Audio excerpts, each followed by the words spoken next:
سلام، من پانیزم و بلوکن خوش اومدید.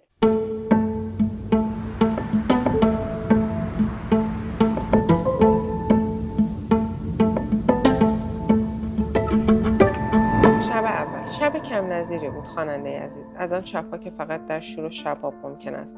آسمان به قدری پرستاره و روشن بود که وقتی به آن نگاه می‌کردی بی اختیار می‌پرسیدی آیا ممکن است چنین آسمانی این همه آدم‌های بدخلق و بلهوس زیر چادر خود داشته باشد؟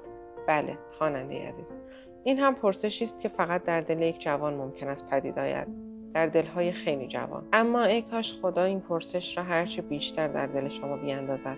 حرف آدم‌های بدخلق و بلهوس را زدم و ناچار یادم آمد که آن روز از صبح رفتار خودم همه صفا و پاکدلی بود، اما از همان صبح بار غم عجیبی بر دلم افتاده بود که آزارم میداد. ناگهان احساس کرده بودم که بسیار تنهایم. میدیدم که همه مرا وامیگذارند و از من دوری میجویند. البته هر کس حق دارد از من بپرسد که منظورم از همه چیست. خب امروز اینجام تا راجع به کتاب شب‌های روشن اثر فیودور داستایوفسکی صحبت کنیم. نویسنده بسیار معروف و تاثیرگذار روسی. اگه بخوایم از آثار معروف داستایوفسکی نام ببریم میتونیم ابله برادران کارامازوف و جنایات و مکافات رو نام ببریم و البته یکی از معروف ترین کتابهاش و داستانهاش شب‌های روشن. شب‌های روشن قبل از آثار معروفش مثل ابله و جنایات و مکافات نوشته شده که البته تم داستانش هم و نوع روایتش هم متفاوت تر از اون هست. میشه گفت این کتاب عاشقانه ترین اثر داستایوفسکی میدونن، ولی خب به نظر من با انتهاش مهر خودشو زده و با پایان این کتاب نشون داده که این هم تم اصلیش مثل بقیه آثارش. من این کتاب رو 2 بار خوندم، یه بار با ترجمه جناب آقای سروش حبیبی و نشر ماهی و یک بار دیگه هم با ترجمه خانم نسرین حقیقی از نشر روزگار که البته من نسخه الکترونیکیش رو خوندم. مثل همیشه اگه بخوایم از اسم داستان شروع کنیم، شب‌های روشن اشاره داره به شب‌های از سن پترزبورگ که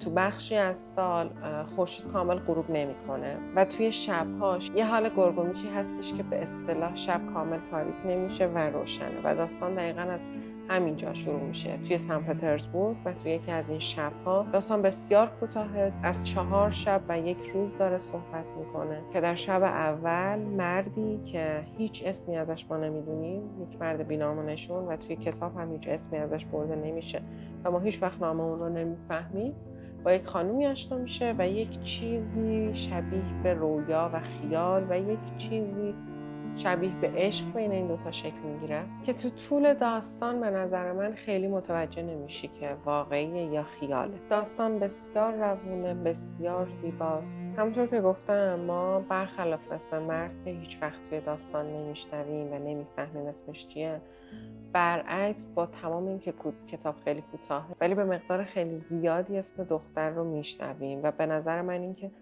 نخواسته اصلا اسم مرد رو بیان بکنه، میخواسته به اون بی‌نام و نشونی و به اون تنهایی مرد بیشتر دامن بزنه. کتاب بسیار بار احساسی بالایی داره و در عین حال هم بسیار به تنهایی و تنها بودن میپردازه. توی تمام این سالها بیشتر از 20 اثر از روی این کتاب ساخته شده، ولی امروز من با یکی از این اثرها کار دارم و دلم میخواد راجبش طولانی صحبت کنم.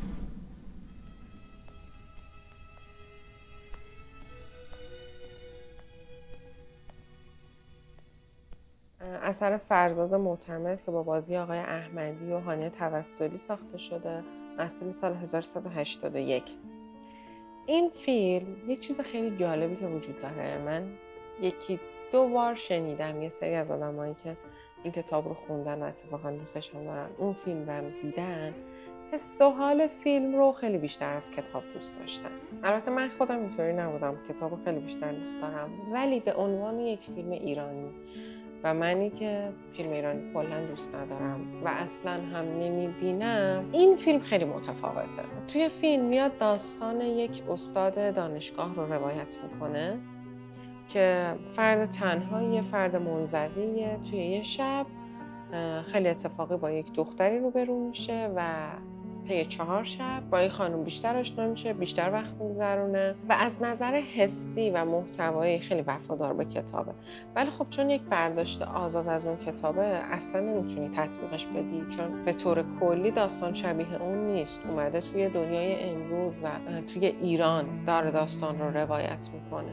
ولی از نظر حسی، از نظر دیالوگی و از نظر تصویرسازی و رنگ و موسیقی خیلی میتونه حس کتاب رو منتقل کنه و به نظر من توی زمینه خیلی موفق بوده و خیلی اون تم کلی کتاب که میاد راجع به تنهایی و اون تنهایی عمیقی که هر آدمی داره و شیرینی اون لحظه های وصال هرچند خیلی کوتاه رو خیلی خوب میاد به نمایش میذاره. به نظرم اگر ندیدین حتما فیلم رو ببینید. با اینکه خیلی قدیمیه ولی به نظر من جزو یکی از بهترین آثار سینمای ایرانه. اگه خیلی اهل کتاب خوندن نیستین ولی همیشه یک چیزی ته ذهنتون قلقلکتون میداده که دلتون میخواد آثار بزرگ ادبیات، آثار مهم ادبیات جهان رو بخونین، به نظر من شب‌های روشن میتونه گزینه مناسبی براتون باشه.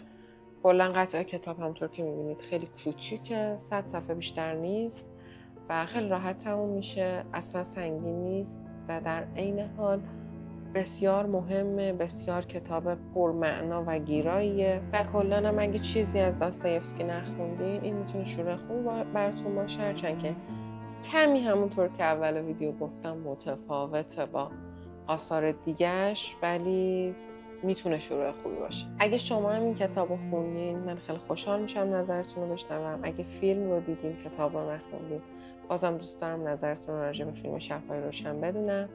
خیلی ممنون که تا اینجای ویدیو همراهی کردین. من خیلی زود توی ویدیو بعدی شما رو میبینم.